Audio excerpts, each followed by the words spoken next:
Car l'Éternel étend ses regards sur toute la terre, 2 Chroniques 16, 9. Le psaume 32, 8 nous donne cette promesse. Je te guiderai avec mon regard, ou selon les notes marginales, mon regard sera sur toi. Alors nous nous demandons, quand sera-t-il de ceci ou de cela? Le Seigneur dit, je sais, je vois. Dans Jean 1, 46 à 48, Jésus dit, tu es Nathanaël, je te connais. Nathanaël pensait, comment se fait-il que Jésus me connaisse? Zachée, dans Luc 19, 5, est un autre exemple.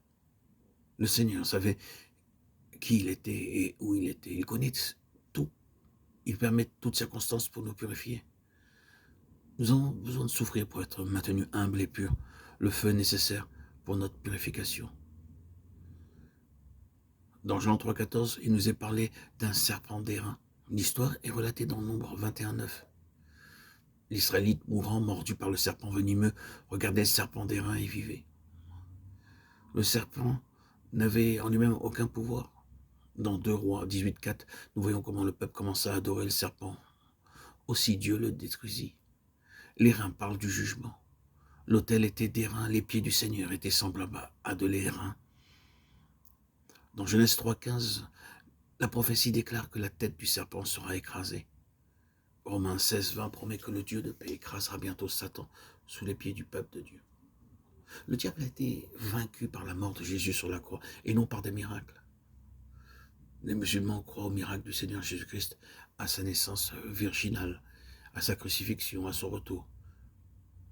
Mais ils ne croient pas qu'il est mort et ressuscité. 1 Corinthiens 1, 18 affirme que la puissance de Dieu réside dans la croix de Christ et non dans les miracles. Nous devons nous glorifier de la croix de notre Seigneur Jésus-Christ, Galates 6, 14, et nous unir à lui dans sa mort, son ensevelissement et sa résurrection pour vaincre le diable. 1 Corinthiens 15, 3, 4. Ésaïe 30, 21 dit, tes oreilles entendront derrière toi la voix. Dans 1 Roi 19, 12, 19, Dieu parle à la fois dans un murmure doux et léger, avec une voix tonnante. Le Seigneur tient les églises dans ses mains. Il n'envoie pas toujours ses anges pour parler à ses serviteurs. Le Seigneur peut envoyer des anges pour notre protection, comme nous le voyons dans Josué 5, 13, 15, dans Genèse 2, 32.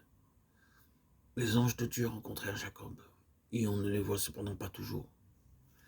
Le Seigneur permet que nous traversions des épreuves, mais en toute occasion, nous sommes gardés par sa main. Dans Hébreux 4, 12, la parole de Dieu est comparée à une épée aiguë à 2 tranchants. C'est par la parole de Dieu que nous triomphons du diable, comme nous le voyons dans Éphésiens 6, 17, aussi bien que dans Matthieu 4, 3, 7, 10. Le Seigneur Jésus-Christ lui-même triompha du diable par la parole de Dieu.